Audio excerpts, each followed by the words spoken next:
विश्ववंदनीय महाकारुणिक तथागत भगवान गौतम बुद्ध, परमपूज्य बोधिसत्व डॉक्टर बाबासाहेब आंबेडकर, बुद्ध धम्म संघ या तीन रत्नाला त्रिवार वंदन.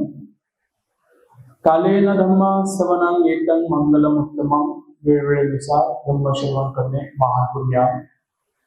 या गाथेचा आपण श्रद्धायुक्त चित्ताने या वर्षवास कालखंडामध्ये आचरण करत आहात. रोज श्रद्धायुक्त चित्ताने बुद्ध विहारामध्ये येऊन तथागतांचा धम्म श्रवण करून महान पुण्य प्राप्त करत आहात. तथागतांचा धम्म मनुष्याला जीवन जगण्याची कला शिकवतो, जीवन जगण्याचा आधार बनतो. या धम्माच्या मार्गाने जो व्यक्ती चालतो, मध्यम मार्गाने प्रवास करतो, त्या व्यक्तीला वर्तमान काळामध्ये सुख प्राप्त होते, सुगती प्राप्त होते आणि एक दिवस तो दुःखातून मुक्त निर्वाण अवस्था सुद्धा प्राप्त होते. म्हणून तथागतांचा धम्म नेहमी नेहमी आपण श्रवण केला पाहिजे. तथागतांनी अशुभ भावना शिकवली. अशुभ भावना काय असते? अशुभ भावना, अशुभ भावनेमध्ये भगवान बुद्ध म्हणतात, या कायेला अशुभ पद्धतीने बघितलं पाहिजे. या कायामध्ये शुभ बघण्यासारखं काही नाही. एखाद्या गोष्टीमध्ये जेव्हा आपण शुभ बघतो तेव्हा तृष्णा निर्माण होते, जेव्हा अशुभ बघतो तेव्हा वैराग्य उत्पन्न होते. कायेला पकडून मनुष्य भ्रमामध्ये असतो की मी सुंदर आहे, मी कुरूप आहे. काही लोकांना गर्व निर्माण होतो, मी खूप बलवान आहे. काही लोकांना चिंता निर्माण होते, मी खूप कमजोर आहे. म्हणजे बलवान आहे त्याला अहंकार निर्माण होतो, जो कमजोर आहे त्याला चिंता. जो सौंदर्यवान आहे त्याला अहंकार निर्माण होतो, तो कुरूप आहे त्याला चिंता. पण वास्तविकता काया आहे तरी काय? काया आहे चार धातूंनी बनलेली. कमजोर असो, बलवान असो, कुरूप असो, सौंदर्यवान असो, मनुष्य असो, प्राणी असो, सर्व सत्व चार धातूंनीच बनलेले आहे. जसं कुंभार एका मातीनेच अनेक वस्तू निर्माण करतो. जसं की त्याने एखादा बैल निर्माण केला, एखादी गाय निर्माण केली, बकरी निर्माण केली, देवाची मूर्ती निर्माण केली, मटकं निर्माण केलं. अशा मातीपासून तो वेगवेगळ्या वस्तू निर्माण करतो. पण सर्वांसाठी त्याने माती एकच वापरलेली आहे. माती एकच आहे, पण त्या मातीपासून वेगवेगळे आकार दिले गेले. तशा प्रकारे संसारामध्ये सत्व म्हणायला गेलं तर सत्वच असतात. प्राणी प्राणीच आहेत, पण त्या प्राण्यांमध्ये सुद्धा वेगवेगळे आकार निर्माण झाले. पण ते सर्व प्राणी चार तत्वापासून बनलेले आहेत. कोणते तत्व? पृथ्वी, आग, तेज आणि वायू. मग संसारात जेवढे काही प्राणी आपल्या डोळ्याने दिसतात ते सर्व चार धातूंनी बनलेले आहेत. फक्त काया वेगवेगळी आहे. ती काया त्यांना कर्माने प्राप्त झालेली आहे. मोर असेल, हरिण असेल, वाघ असेल, सिंह असेल, अस्वल असेल, साप असेल, खेकडा असेल, माशी असेल, किडे, माकडे, हे सर्व सत्व कशापासून बनले? निसर्ग. निसर्गाने यांना निर्माण केलं. निसर्गा म्हणजे चार धातू. चार धातू अर्थातच निसर्ग. पृथ्वी, आग, तेज आणि वायू. मग निसर्गाने काय केलं? काही सत्वांना सौंदर्यवान बनवलं, काही सत्वांना सौंदर्य दिलं नाही. बघा, संसारामध्ये काही सत्व किती सुंदर आहेत. मोर, हरण किती सुंदर दिसतात. फुलपाखरू, ती त्यांच्यामध्ये सौंदर्य भरलेलं आहे. आणि काही सत्व अशी आहेत की त्यांच्यामध्ये सौंदर्यच नाही. जसं की अस्वल, मगर, असे काही सत्व आहेत. किडे, माकडे, त्यांच्यामध्ये सौंदर्यच नाही. काहींना खूप सौंदर्य प्राप्त करून दिलं, काहींना काही सौंदर्य नाही. अतिशय कुरूप सुद्धा सत्व दिसतात.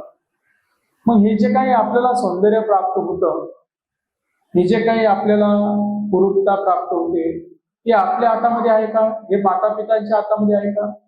जर माता पित्यांच्या हातामध्ये असतं तर प्रत्येक माता असा विचार करते की माझ्या पुढे येणारं बालक पूर्णपणे निरोगी अवस्थेला प्राप्त हो, खूप सौंदर्यवान हो. ते तिच्या पण हातामध्ये नाहीये. तिच्या हातामध्ये जन्म देणं आहे. ती जन्म देण्याची क्रिया करू शकते, पण ते येणारं बालक अशा अशा रंगरूपाचं असलंच पाहिजे हा विचार जरी तिचा मजबूत असेल तर तिच्या इच्छानुसार ते बाळ जन्माला येत नाही. तसं जर असतं तर जगामध्ये कोणताही सत्व अपंग म्हणून जन्माला आला नसता, बैरा म्हणून जन्माला आला नसता, मुक्का म्हणून जन्माला आला नसता, कमजोरी त्याच्यामध्ये उत्पन्न झालीच नसती जर ते मातेच्या हातामध्ये असतं.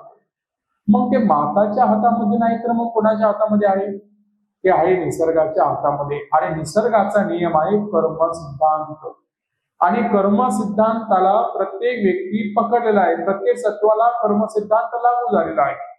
आणि जे चेतनेमध्ये असलेला जो कर्म सिद्धांत आहे त्या कर्माचा विपाक आहे, त्या विपाकानुसार सत्व त्या चेतनेमध्ये ते तरंग निर्माण करतो. कुशल कर्माचे तरंग असेल तर संसारामध्ये जेवढ्या काही सकारात्मक गोष्टी आहेत त्या सर्व तो प्राप्त करू शकतो. आणि तरंग जर निगेटिव्ह असेल तर संसारामध्ये जेवढ्या काही वाईट गोष्टी दिसतात त्या सुद्धा तो प्राप्त करू शकतो. हे तरंग आहे, हे फक्त बदलतात. कुशल कर्माचे तरंग सुगतीला जातात, अकुशल कर्माचे तरंग दुर्गतीला जातात. म्हणून ते तरंगाच्या हातामध्ये, ते कर्माच्या हातामध्ये, ते कर्म विपाक आहे. कर्मामध्ये ती शक्ती आहे की कर्माने मनुष्य कुठेही पोहोचू शकतो, इच्छेने नाही. जर एखाद्याने फक्त इच्छा पूर्ण केली तर त्या फक्त इच्छेने तो कुठे पोहोचत नसतो. जसं की एखादा व्यक्ती वाईट कर्म करतो, इच्छा आहे सुगतीला जाण्याची, कर्म आहे वाईट. इच्छा बलवान आहे का कर्म बलवान आहे? कोणी असा विचार करतो का की मी आयुष्यभर दुर्गतीला जावं असा विचार कोणी करतो? पापी व्यक्ती सुद्धा तसा विचार करत नाही. तो विचार करतो की माझं जीवन अजून कसं सुंदर बनेल आणि हे जीवन पूर्ण झाल्यानंतर मला सुगतीला जावं, त्याच्याकरता तो सुद्धा धर्म कार्य वगैरे करतो. त्याच्या पाठीमागे सुद्धा काहीतरी चांगला हेतू आहे. म्हणजे वाईट ठिकाणी जावं असं कोणालाही वाटत नाही. किती जरी इच्छा प्रकट केली तरी सुद्धा काही सत्व दुर्गतीला जातात, कारण इच्छा बलवान नाहीये. तर काय बलवान आहे? कर्म बलवान नसतील तर मग ती इच्छा सुद्धा पूर्ण होऊ शकते. आणि कर्म बलवान जर नसेल तर इच्छा सुद्धा पूर्ण होऊ शकत नाही. इच्छेला ताकद कर्म देतात. म्हणून संसारात असे कितीतरी सत्व आहेत की त्यांच्या भरपूर इच्छा आहेत, पण काही मोजकेच असे सत्व आहेत की त्यांच्या इच्छा पूर्ण होतात. म्हणून हे कर्म सिद्धांत आहे. या कर्मामध्ये ती ताकद आहे. कर्माने मनुष्याला काहीही प्राप्त होऊ शकते. कर्माने दोन्ही गोष्टी प्राप्त होतात, एक अतिशय सुंदर, एक अतिशय वाईट. आणि कर्म तर कर्म आहे, आपण कर्माला बांधलेलो आहोत, म्हणून आपल्या वाटेला दोन्ही गोष्टी येऊ शकतात, सकारात्मक सुद्धा आणि नकारात्मक सुद्धा. पण सकारात्मक गोष्टी आपल्या वाटेला आल्या आणि त्याची किंमत नाही कळाली, आणि जर मनुष्य अहंकारामध्ये जर निर्माण झाला, अहंकार चित्तामध्ये उत्पन्न झाला आणि अहंकाराचं जीवन जर जगायला लागला तर त्याच्याकडे असलेली सुवर्ण संधी तो गमवतो. बघा, काही लोक बलवान आहेत, त्याचा अहंकार उत्पन्न होतो. बलवान आहे तर त्याचा काहीतरी फायदा करता आला पाहिजे. कशाकरता? पुण्यकर्मासाठी. कारण पुण्यकर्माने त्याला बळ निर्माण करून दिलं, पुण्यकर्माने बळ निर्माण करून दिलं, पण आता त्या बलाचा उपयोग पाप कर्मासाठी करत आहे. आणि मग काय होणार की ते बल एक दिवस नष्ट होणार. वास्तविकता निसर्गाने बल दिलं, निसर्ग वापस सुद्धा घेणार आहे. तो देतो सुद्धा, घेतो सुद्धा. त्याचा तो कार्यक्रम कंटिन्यू चालू आहे, देण्याचा घेण्याचा, देण्याचा घेण्याचा. जन्माला आला काहीतरी देतो, मृत्यूच्या वेळेला पुन्हा घेतो, पुन्हा जन्माला घालतो, पुन्हा काहीतरी देतो, पुन्हा मृत्यूला प्राप्त करून देतो, पुन्हा हिसकून देतो. म्हणजे हा निसर्ग सुखाचंही कारण आहे, दुःखाचंही कारण आहे. म्हणून बुद्ध म्हणतात या निसर्गाच्या भवचक्रातूनच मुक्त होणं बरं आहे.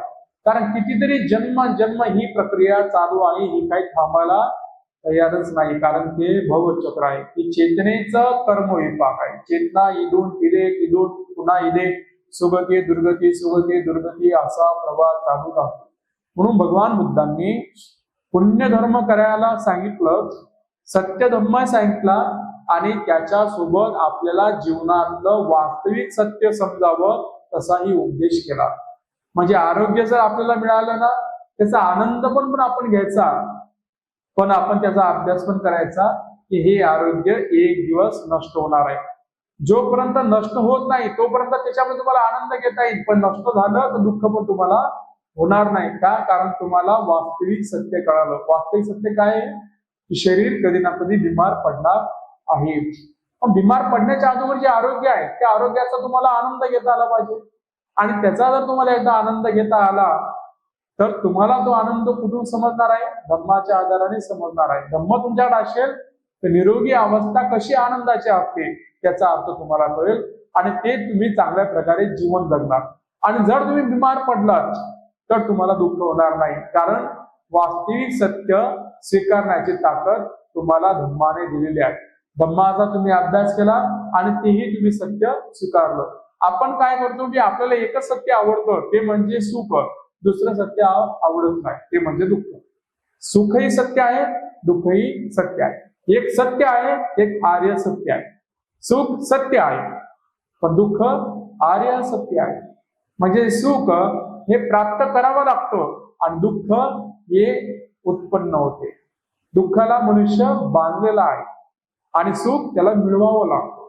सुख पावण्यासारखं आहे, दुःख घर मालकासारखं आहे. म्हणून हे दोघं जण पण संसारामध्ये आहेत. म्हणून आपल्याला फक्त एका गोष्टीचा अभ्यास नाही करायचा, आपल्याला दोन्ही गोष्टीचा अभ्यास करायचा, सुखाचा पण आणि दुःखाचा पण. दुःखाचा अभ्यास म्हणजे काय? दुःख आल्यानंतर त्याला पचवण्याची ताकद मला मिळाली पाहिजे. ती ताकद फक्त धम्म देणार, तुमचे कर्म देणार. आणि सुख असल्यानंतर त्याला चांगल्या प्रकारे भोगता आलं पाहिजे. सुखामध्ये चांगल्या प्रकारे आनंदी राहता आलं पाहिजे. सुखामधला आनंद हा वाटता पण आला पाहिजे. जेवढा आनंदी असताना तुम्ही दुसऱ्यांच्या हितासुखाचे कारण बनसाल तेवढा तुमचा आनंद अजून सुद्धा वाढेल. कारण तुमचा गुण त्या फुलासारखा असला पाहिजे. नष्ट होण्याच्या अगोदर जेवढं देता येईल तेवढं तो देऊन जातो. काय? सुगंध. कारण त्याला माहिती आहे की मी नष्ट होणारच आहे. मग नष्ट होणारच आहे तर मग देऊन गेलेलं बरं. कारण जे देऊन जाणार आहे त्याचे पुण्य बनतील आणि त्या पुण्याने पुन्हा ती संधी उपलब्ध होईल की त्या संधीच्यामुळे जे मी गमावलं ते मला पुन्हा प्राप्त होऊ शकते. ही कशामध्ये संधी आहे? ही पुण्यकर्मामध्ये. म्हणून तुम्हाला या जीवनाला समजून घ्यायचं की जीवन नेमकं आहे काय आणि या जीवनातला प्रवास पूर्ण होण्याच्या अगोदर मला माझं स्वतःचंही कल्याण करायचंय आणि मला देऊन पण जायचं आहे. स्वतःचं कल्याण करायचं आनंदाची गोष्ट, पण पुण्य धर्म समाप्त पण होणार आहे. पण जर दुसऱ्याला मी काहीतरी देऊन गेलो तर मग माझे पुण्यधर्म अजून निर्माण होते आणि त्या पुण्यधर्माने जी गोष्ट आता चांगली गोष्ट समाप्त झाली आहे ती पुन्हा पुण्यधर्माने उत्पन्न होईल. म्हणून मला चिंता करायची गरज नाही. म्हणजे तो काय करतो? दोन विचार करतो. एक वर्तमान काळातला जीवनातला विचार करतो, एक भविष्य काळातला. काही लोक वर्तमान काळातला जीवन विचार करतात, भविष्याचा विचार करत नाही. त्यांना वाटतं की हा दिवस माझा चांगला गेला, बस झालं, मी सुखी आहे, बस झालं, मी भला, माझा परिवार भला, बस झालं, मला काय घेणं देणं. असं जर विचारसरणी जर माणसाची बनली तर तो मनुष्य या जीवनातून काहीही घेऊन जात नाही. आणि जसं एखाद्या व्यक्तीने आयुष्यभर धन नाही कमवलं तर त्याची दरिद्री बनल्यानंतर तेच त्याचं दुःखाचं कारण बनते.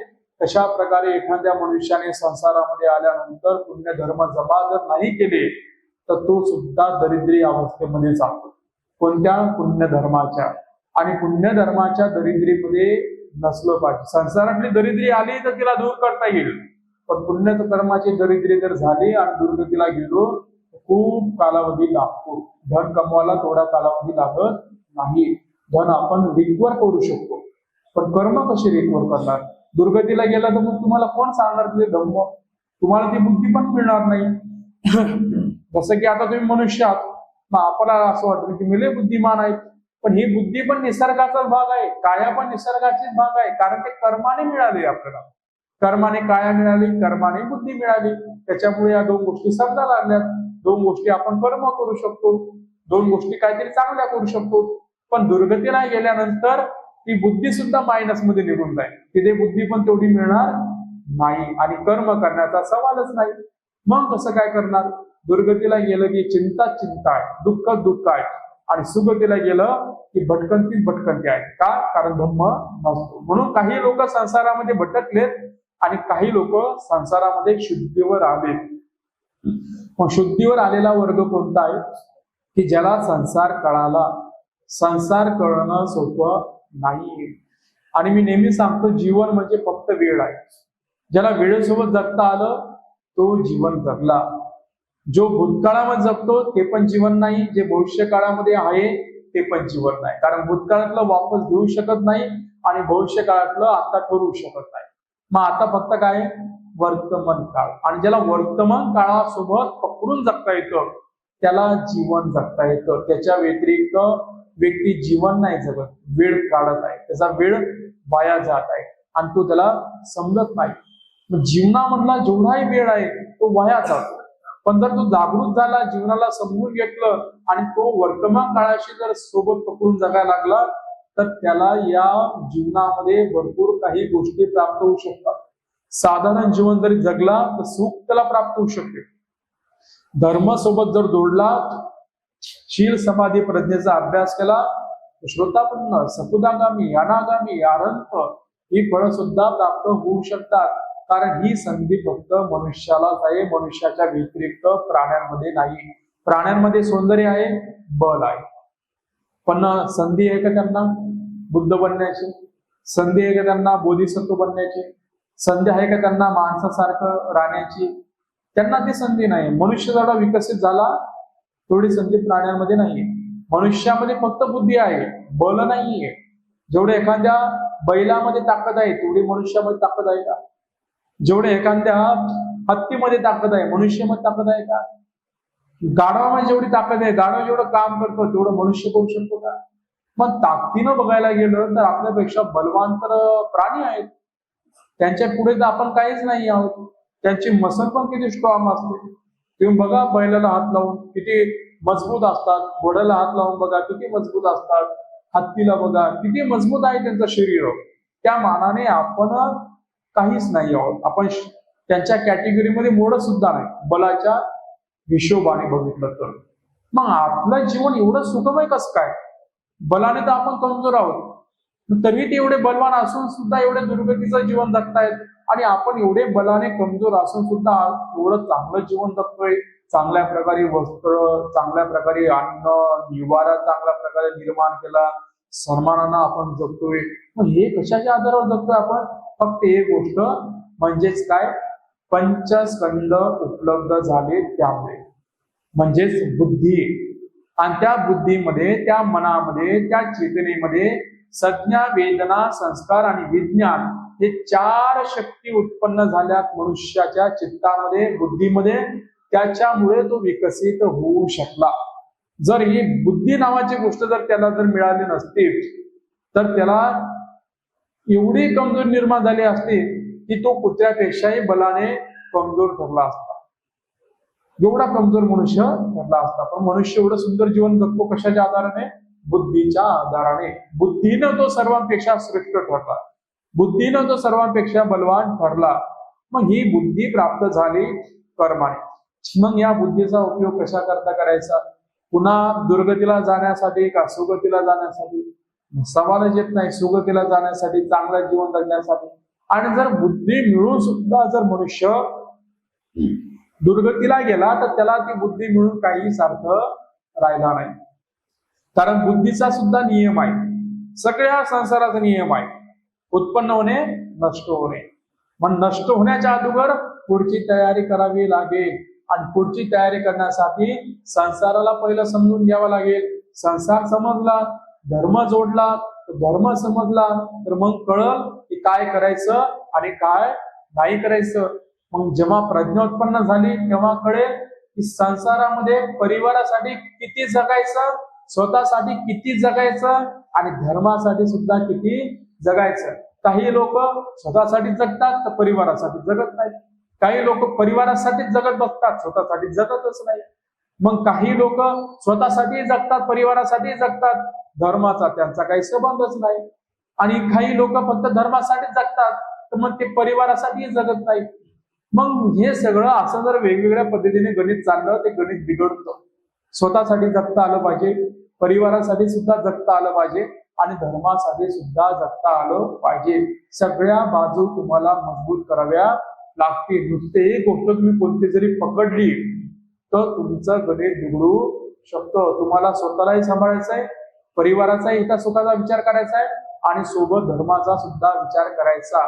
कारण स्वतःला सांभाळलं सुखी व्हाल, सुखी झाला तर परिवाराला सुखी ठेवू शकता आणि परिवार आणि तुम्ही स्वतः सुखी असाल तर धर्म कार्य करून दुःखातून मुक्त होण्याच्या मार्गाने चालून एक दिवस निर्वाण अवस्था सुद्धा प्राप्त करू शकता. पण सर्वात महत्वाचं आहे धर्म कार्याला पकडून जगणं. आणि हे काही लोकांना जमलं आणि काही लोकांना नाही जमलं. आणि ज्या लोकांना हे नाही जमलं त्या लोकांची गंमत लगेच नाहीये. त्यांच्या आयुष्यामध्ये दुःख आल्यानंतर त्यांना जर पचवता नाही आलं तेव्हा त्यांचं जीवन त्यांचं हसू बनून जातं. काय बनून जातं? हसतो म्हणते. जीवन जिंदगी हसतीये, आयुष्य पण माणसावरती हसतो. कधी? जेव्हा तो कमजोर पडला तर. आणि वेळ नेहमी बलवान नाही. तुम्ही किती वर्ष जगलात, कसे जगलात ते सगळं खाऊन टाकतं वर्तमान काळातलं दुःख. मग ते दुःख उत्पन्न झाल्यानंतर तुम्ही किती धन कमवलेलं आहे, किती आयुष्य खर्च केलेला आहे आणि म्हातारपणामध्ये जर तुमच्या वाटेला दुःख आलं तर मग तुम्ही काय करणार? कोणाला सांगणार? आणि किती वेळ सांगणार? मी असे होते, मी तसे होते, मी हे केलं, मी ते केलं. तुमच्या शब्दाला अर्थ राहील असं तुम्हाला वाटतं? त्या तुमच्या शब्दाला वजन राहील त्यावेळेला असं तुम्हाला वाटतं? तुमची किंमत तेवढी राहील जेवढी तरुणपणात आहे तेवढी म्हातारपणात तशी तुमची किंमत राहील असं तुम्हाला वाटतं? तुमचा तो सर्व भ्रम आहे.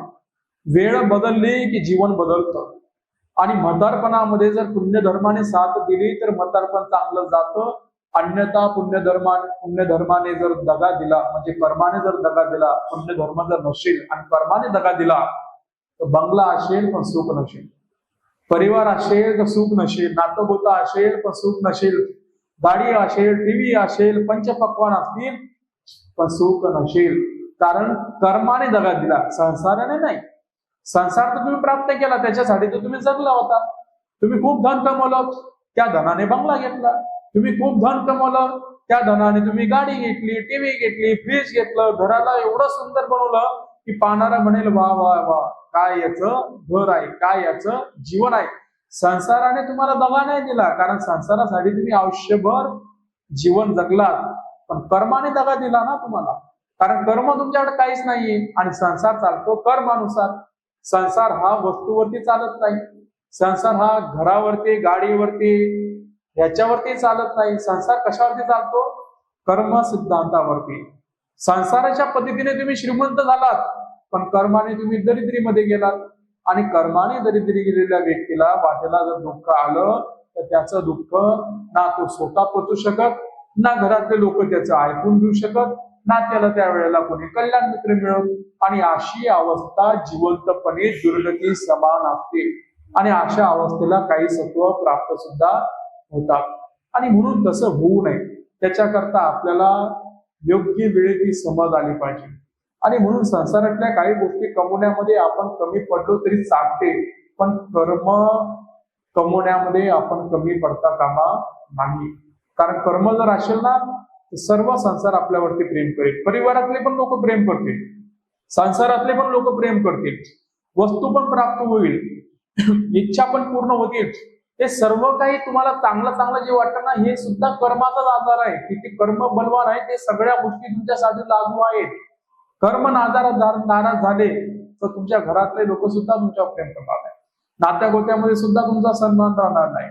तुमच्या वाटेला काय येईल, तुमचं चित्त काय कशा पद्धतीने काम करेल सांगता येत नाही. म्हणून कर्म सांभाळावे लागतात. म्हणून बुद्धांनी पुण्य धर्माला खूप महत्व दिलेलं आहे. बुद्ध म्हणतात कर्माशिवाय मनुष्य शून्य आहे. ज्या व्यक्तीकडे पुण्य धर्म नाही त्याचं जीवन किडे माकुडे पशु पक्ष्यांसमान आहे. कारण तो दिसायला मनुष्य आहे पण त्याचं जीवन जनावरासारखं चाललेलं आहे. आणि म्हणून त्याचा जन्म आणि प्राण्यांच्या जन्मामध्ये थोडासा फरक आहे. थोडा म्हणजे भरपूरच फरक आहे. एक की हा इथे विकसित होऊ शकतो, त्याला ती संधी मिळाली, आणि प्राण्यांना ती संधी नाही मिळाली. मग या मनुष्य जीवनाचा आपण कसा उपयोग करावा ते आपल्या आपल्या हातामध्ये आहे. दुर्लभ आहे मनुष्याचा जन्म, दुर्लभ आहे मनुष्याचा जन्म. खूप कर्माने पुण्यधर्माने त्याला तो प्राप्त होतो. पण एवढा दुर्लभ असूनही सुद्धा सत्व परिपूर्ण येतात का? निरोगी अवस्थेने जन्माला काही सत्व लंगडे, काही सत्व बहिरे, काही सत्व वेगवेगळ्या कमजोऱ्या घेऊन, बिमाऱ्या घेऊन जन्माला येतात. पहिली गोष्ट दुर्लभ आहे. काय दुर्लभ आहे? मनुष्य जन्म. पण आला तर आला, पण पूर्णपणे स्त्री म्हणून आली तर स्त्री सारखं तिला पूर्ण अवयव परिपूर्ण प्राप्त झालेत का? पुरुषा म्हणून जन्माला आला तर पुरुष इंद्रिय परिपूर्ण प्राप्त झाले का? मग स्वभाव परिपूर्ण प्राप्त झाला का? कोणत्याही प्रकारची बिमारी नाही ना, कोणत्याही प्रकारची कमजोरी नाही ना. मग अशा प्रकारे काया प्राप्त होणे सुद्धा पुण्यधर्माचा भाग आहे. निरोगी अवस्था प्राप्त होणे. त्याचप्रमाणे अजून दुर्लभ आहे त्या व्यक्तीकडे योग्य धम्म मिळणं. योग्य धम्म मिळणं सुद्धा काय दुर्लभ आहे. संसारात सर्वच लोकांना बुद्धाचा धम्म प्राप्त नाही होत.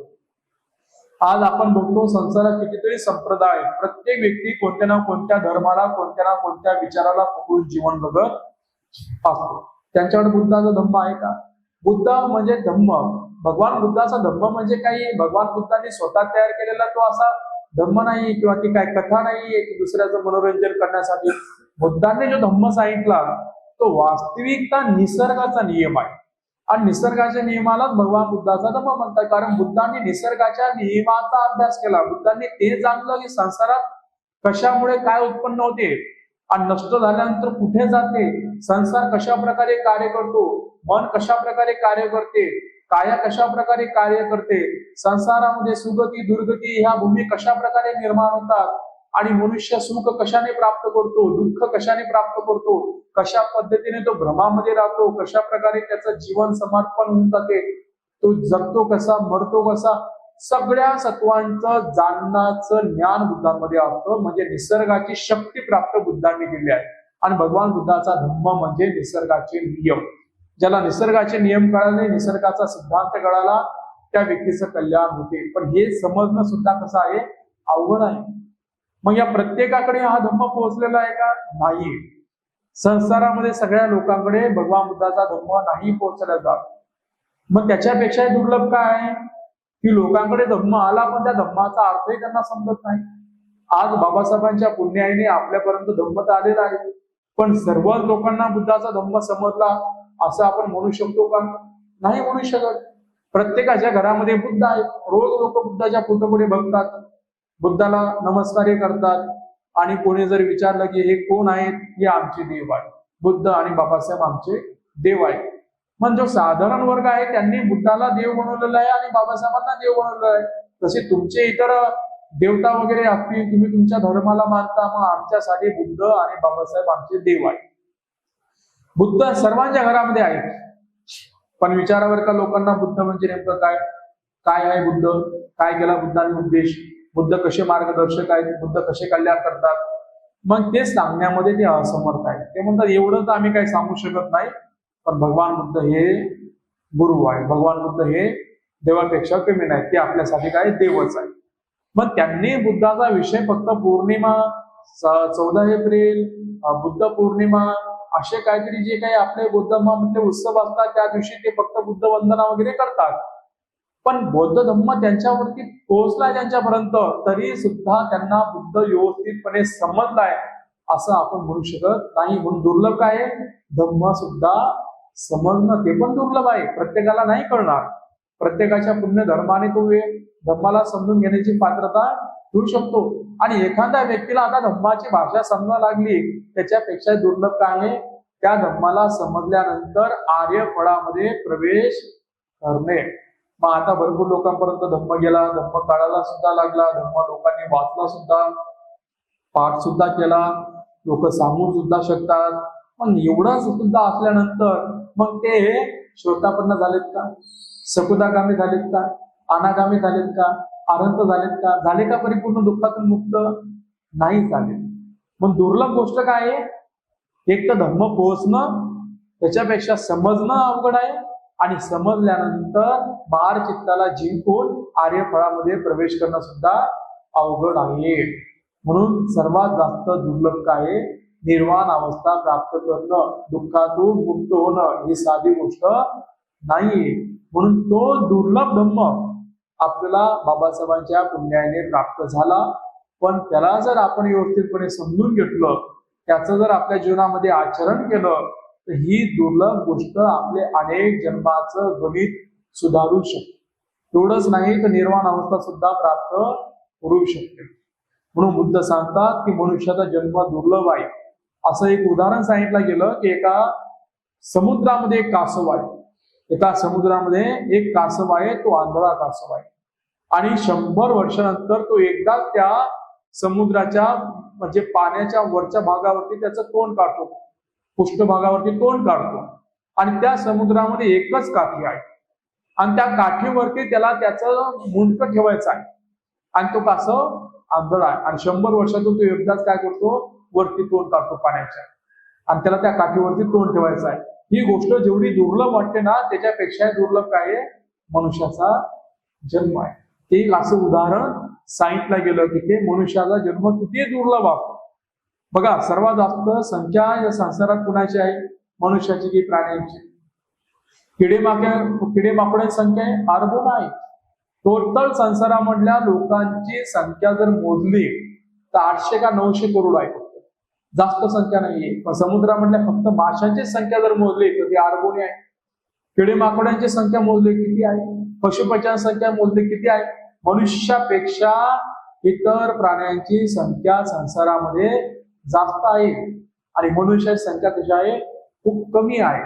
आणि मनुष्य जीवनामध्ये सुद्धा आल्यानंतर मनुष्यासारखं कायम मिळणं सुद्धा खूप दुर्लभ आहे. ती फक्त संधी काही लोकांना मिळते आणि त्याचं त्यांना सोनं करता आलं पाहिजे. आणि ते ज्याला जमलं ते त्याचा हेही जीवन चांगल्या प्रकारे सुधारू शकतो आणि पुढच्या जीवनाची सुद्धा चांगल्या प्रकारे तयारी करू शकतो. मग या सगळ्या गोष्टी कशाच्या आधाराने कळतील आपल्याला, फक्त धर्माच्या आधाराने. म्हणून हा धर्म म्हणजे फक्त विधी नाहीये, फक्त गाथा नाहीये किंवा चला बसायचं म्हणून बसतो, ऐकायचं म्हणून ऐकतो, ऐकण्यासाठी नाहीये. तर हा धर्म जीवन जगण्याची कला आहे. जसं शाळेमध्ये शिक्षण घेतो नोकरीसाठी, धन कमवण्यासाठी आपण वेगवेगळे कोर्स करतो की चांगला पगार मिळावा, तसं जीवनाला जगण्यासाठी सुद्धा शिक्षण घ्यावं लागतं.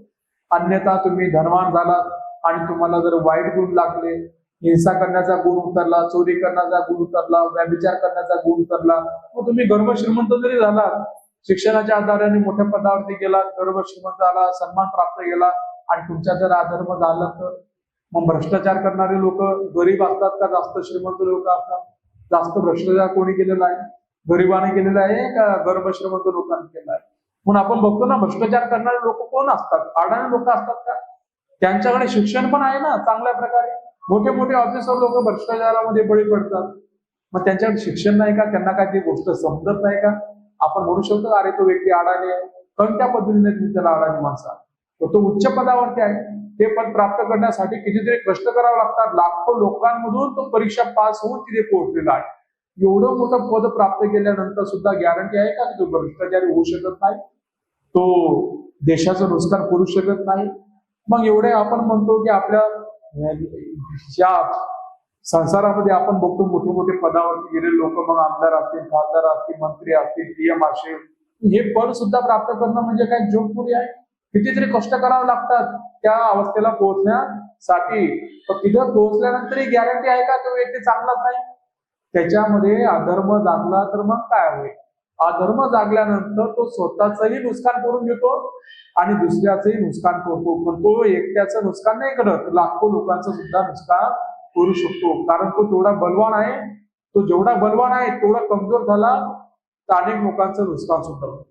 बलवान झाला तर अनेक लोकांचं भलं करण्याची ताकद त्याच्या हातामध्ये आहे आणि अनेक लोकांना बर्बाद करण्याची ताकद सुद्धा त्याच्यामध्ये आहे. पण तो व्यक्ती शिक्षणाने कमी नाही ना, तो व्यक्ती अडाणी तर नाही ना, त्याला आपण म्हणू शकत नाही.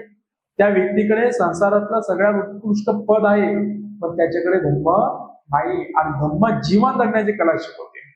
धर्म काय करते? जीवन जगण्याची कला शिकवते. आणि जीवन जगण्याची कला जर माणसाकडे नसेल तर तो व्यक्ती स्वतःचंही जीवन चांगलं जगू शकत नाही आणि दुसऱ्याच्या सुद्धा हितासुखाचं कारण बनू शकत नाही. म्हणून धर्म खूप महत्वाचा आहे. धर्म कुठे जरी असेल तर माणसाचं कल्याण करू शकतो. तो गरिबीत जरी असला तरी कल्याण करेल आणि श्रीमंतीमध्ये जरी गेला तरी कल्याण करेल. तुमचं स्वतःचंही कल्याण करेल आणि तुमच्यापासून अनेक लोकांचं कल्याण करेल. म्हणून धम्म काय आहे? जीवन जगण्याची कला आहे. नॉलेज तर प्रत्येकाकडे आहे, कमी जास्त प्रमाणामध्ये. सांसारिक नॉलेज तर सर्वांकडे असू शकतं, चांगल्या प्रकारे तुमच्याकडे नॉलेज असेल, पण त्या नॉलेजला स्वतःच्या चिंतन मनामध्ये आणा आणि विचार करा की जेवढं काही माझ्याकडे ज्ञान आहे आतापर्यंत, त्या ज्ञानाने मी परिपूर्ण सुखी झालो का? उत्तर जर असेल होय तर आनंदाची गोष्ट आहे, आणि उत्तर जर असेल नाही तर समजून घ्या तुम्ही अजूनही अधुरे आहात. मग कोणतंही तुमच्याकडे ज्ञान असू द्या, किती क्षेत्रामध्ये तुम्ही मास्टर असू द्या, तुमचं जीवन परिपूर्ण झालं का? नाही. उत्तर जर असेल नाही तर तुम्ही अधुरे आहात. आणि अधुरे माणसाला पूर्ण करण्यासाठी अजून कशाची तरी ज्ञानाची गरज पडेल. म्हणजे कोणतं ज्ञान आहे की ते ज्ञान घेतल्यानंतर मनुष्य पूर्ण होईल? तर ते ज्ञान आहे धम्माचं ज्ञान. कोणतं ज्ञान आहे ते? फक्त धम्माचं ज्ञान आहे. या धम्मामध्ये ती ताकद आहे. म्हणून चक्रवर्ती सम्राट अशोकाला सुद्धा धम्माचा आधार घ्यावा लागला. कारण चक्रवर्ती सम्राट अशोकाकडे कशाची कमतरता होती? अखंड भारताचा तो राज्य होता. त्याचं जेवढं क्षेत्र होतं, जेवढं त्याचा राजकारभार होता, जेवढं त्याच्याकडे धन होतं, बल होतं, त्याच्या बरोबरीने दुसरा राजा संसारामध्ये उत्पन्न झाला नाही. राजाचाही राजा, महाराजा, तो म्हणजे कोण? चक्रवर्ती सम्राट अशोक. एवढा बलवान होता, एवढं त्यानं साम्राज्य निर्माण केलं होतं.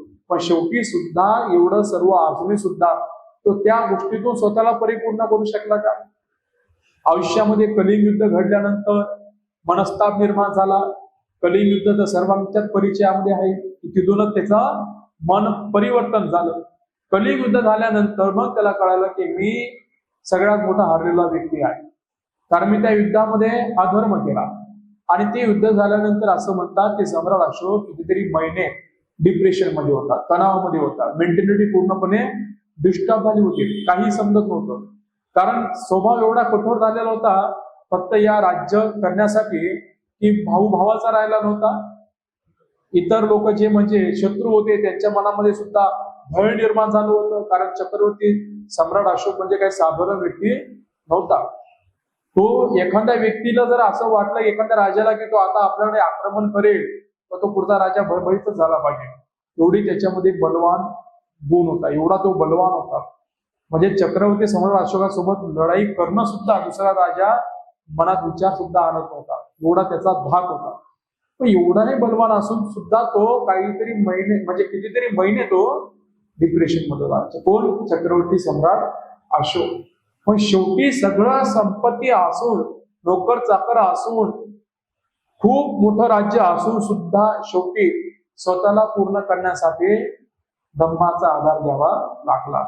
आणि जेव्हा त्याच्या लक्षात आलं की धम्मच माझं कल्याण करू शकतो, आणि जेव्हा भिक्षूंना विचारलं की भिक्षूंना विचारलं, मोगरी दिस्त भक्तींना विचारलं की आता मी धम्मामध्ये परिपूर्ण झालो का, धम्मदायात झालो का, तेव्हा त्यांनी सांगितलं की तुला परिपूर्णता येण्यासाठी, धम्माचा दायात होण्यासाठी तुला स्वतःच जवळची प्रिय वस्तू तुला काहीतरी दान द्यावं लागेल की तिचं मूल्य तुझ्यासाठी सर्वात श्रेष्ठ असेल.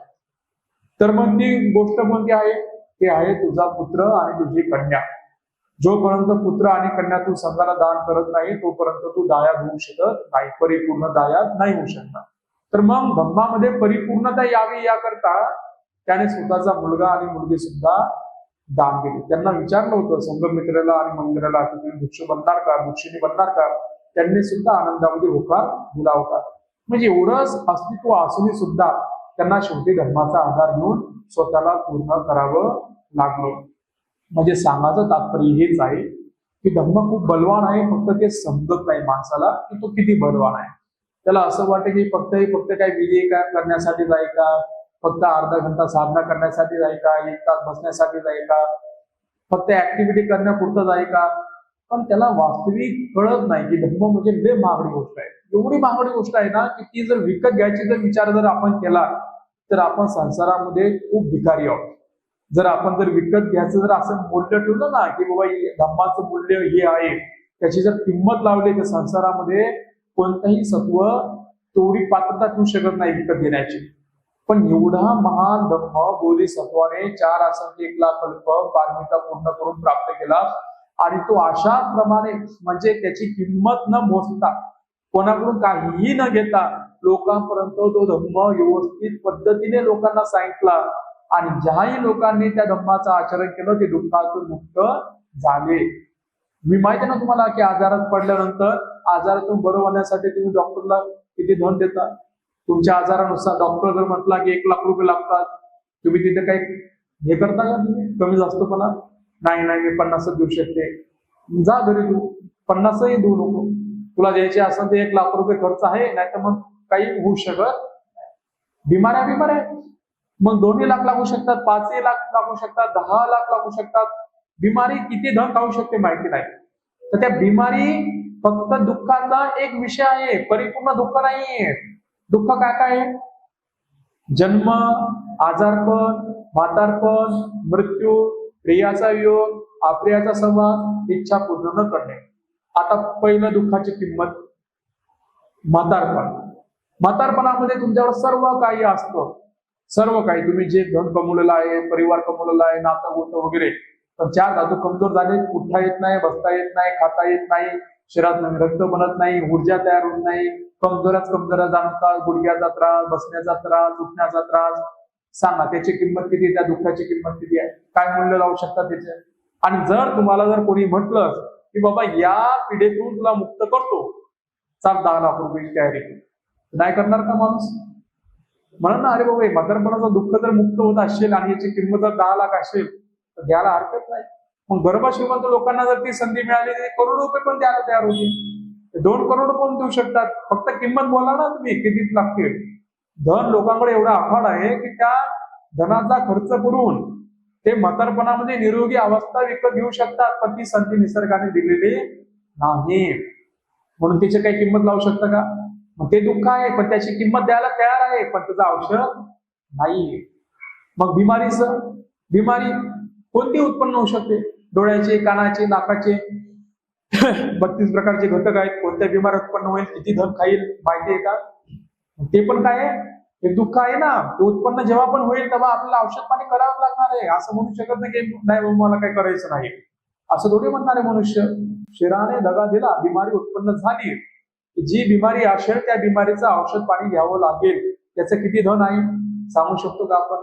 बिमाऱ्यांचा अभ्यास करा, मग लक्षात येतं लाखो रुपये खर्च होता त्या बिमाऱ्यावरती, बिमारी नष्ट करण्यासाठी.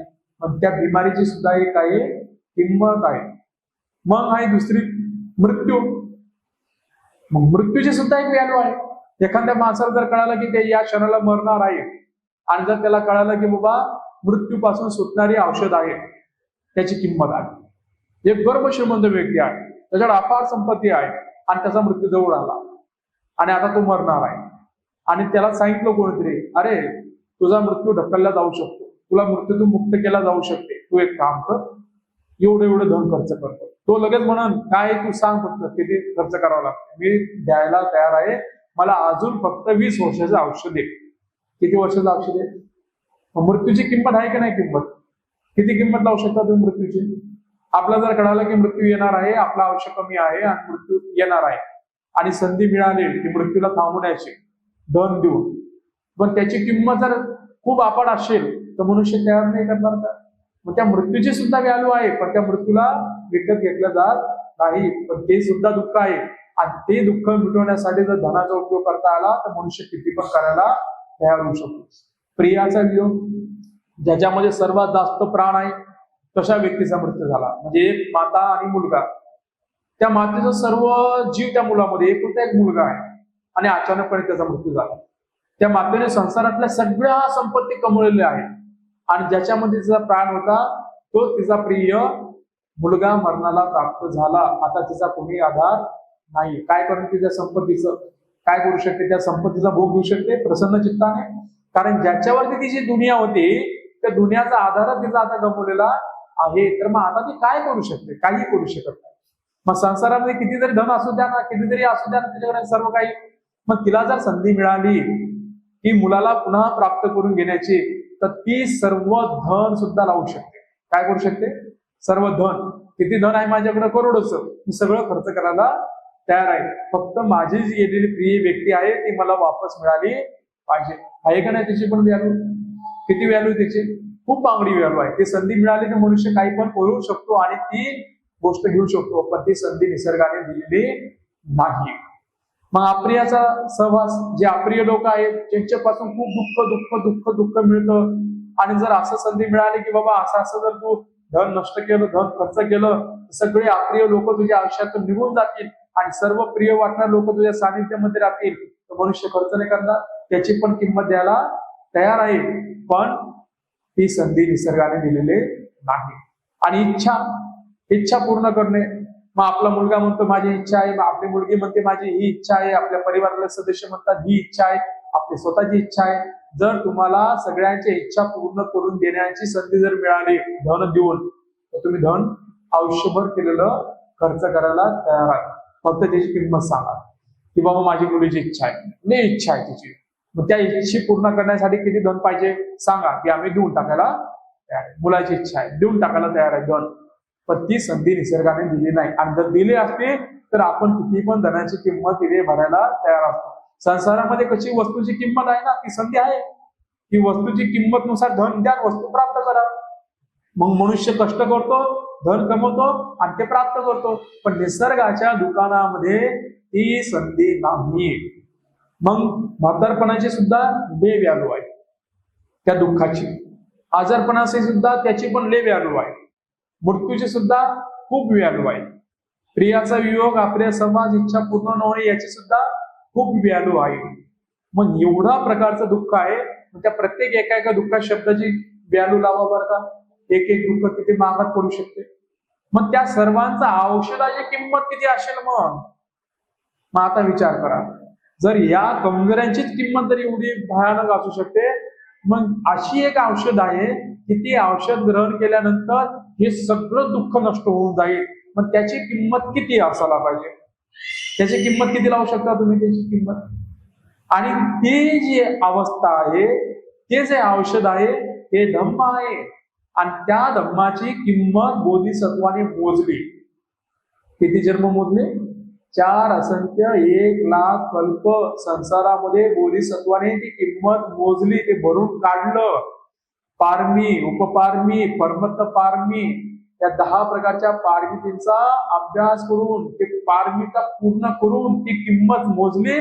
त्या किंमतीच्या आधाराने ती जगातली सर्वात श्रेष्ठ संसारामध्ये ते घेण्यासाठी, ती अवस्था प्राप्त करण्यासाठी मनुष्याला लय दुःखातून, लय सुखातून, लय मोठं भ्रमण करावं लागतं. आणि ते प्राप्त केलं आणि दुःखातून मुक्त झाले. आणि दुःखातून मुक्त झाल्यानंतर लोकांच्या हितासुखासाठी ती औषध ठेवून गेले. काय केलं? ते औषध ठेवून दिले भगवान बुद्धांनी, तशी ठेवून दिली. आज ती आपल्याकडे औषध पोहोचलेली आहे, पण तिची व्हॅल्यू किती आहे ते आपल्याला समजत. म्हणून बिमारीची व्हॅल्यूची किंमत लावली, आजारपणाची, मृत्यूची, प्रियाची, अप्रियाची, इच्छा पूर्ण होणे, या सगळ्यांची संधी मिळाली तर आपण एवढं धन कमवू शकतो. पण या सगळ्यातून दुःखातून मुक्त करणारा जो धम्म आहे त्याची व्हॅल्यू सुद्धा खूप श्रेष्ठ आहे. खूप त्याची बरोबरी संसारात कशासोबतच करू शकत नाही. म्हणून तर त्याला म्हणतात ते बुद्ध रत्न आहे, म्हणून तो धम्म रत्न आहे, संगरत्न आहे. सोनं, चांदी, हिरा, संसारातला कोणताही रत्न त्याची बरोबरी करू शकत नाही. का करू शकत नाही? कारण हे दुःखातून मुक्त करते आणि बाकीचं माणसाला सुख समृद्धीचं जीवन प्राप्त करून देऊ शकते. पण दुःखातून मुक्त होण्याची गॅरंटी देऊ शकत नाही. सोनं देऊ शकते गॅरंटी, चांदी देऊ शकते गॅरंटी, हिरा देऊ शकते गॅरंटी. मग एकच गोष्ट गॅरंटी देते, धम्म. आणि हे धम्म बोधिसत्वाने खूप कष्टाने पारमिता पूर्ण करून प्राप्त केलेला आहे. आणि तो धम्म आपल्या वाटेला बाबासाहेबांच्या पुण्याने लाभलेला आहे. आणि मग हा धम्म आपल्याकडे पोहोचल्यानंतर या धम्माचा उपयोग जर आपण दानासाठी करत नसाल, श्रद्धेसाठी, शिलासाठी, साधनेसाठी, प्रज्ञेसाठी जर करत नसाल, तर मग आपलं जीवन व्यर्थ जाऊ शकते. आणि आपलं जीवन जर व्यर्थ गेलं, नाकुशल कर्म बनले, पाप कर्म बनले, दुर्गतीला जर गेलो तर घरातलंही विचारणार नाही, बाहेरचा विषयच नाही. घरातले सत्व सुद्धा आपल्याला वाचू शकणार नाही आणि बाहेरच्या दुनियादारीचा सवालच येत नाही. आणि म्हणून शुद्धीवर आलं, धर्म समजला तर जीवन जगण्याची कला माणसाला समजते. आणि ती कला फक्त धम्म शिकवत असते. म्हणून धम्माच्या नेहमी अभ्यास केला पाहिजे. खूप मागणी गोष्ट आपल्याला प्राप्त झाली आहे आणि खूप मागण्या धम्माचं आपण शिक्षण घेत आहोत. आणि या शिक्षणानेच आपलं दुःख पूर्णपणे नष्ट होणार आहे. म्हणून बुद्ध धम्म संघावरती परिपूर्ण श्रद्धा ठेवा. संसारामध्ये सगळ्या वस्तू तुम्हाला दगा देऊ शकतात, पण धम्म कधी दगा देऊ शकत नाही. आणि ज्याचा आधार धम्म आहे, ज्याचं जीवन जगण्याचं माध्यम धम्म आहे, ते धम्म प्रत्येक क्षणाक्षणाला त्याच्या सोबत राहत असतो, त्याचे कर्म तयार करून देत असतो. आणि संसारामध्ये जे काही त्याच्या वाटेला येईल त्याला फसवण्यासाठी ते ताकद सुद्धा देत असतो. म्हणून असा श्रेष्ठ धम्म, असे श्रेष्ठ बुद्ध धम्म संघ, हे 3 रत्न आपल्याला प्राप्त झालेत. संसारातले सगळ्यात महागडी औषध आपल्याला प्राप्त झाली. त्या औषधीचा ग्रहण करून आपण सर्व प्रकारच्या दुःखातून आपण मुक्त होऊ शकतो. अशा प्रकारे धम्म हा बोधिसत्वाच्या पुण्याने प्राप्त झाला. अशा प्रकारे आज आपण तथागतांचा धम्म श्रवण करून 2 गोष्टी समजून घेण्याचा आपण प्रयत्न केला आहे. आशा करतो नक्की 2 गोष्टी तुम्हाला कळाल्या असतील. सर्वांचं कल्याण हो, सर्वांचं मंगल हो, सर्वांना आयु वर्ण सुख बल प्राप्त हो, अशी मंगल कामना व्यक्त करतो. इथे धम्म प्रवचनाला पूर्ण विराम देतो. साधू साधू साधू.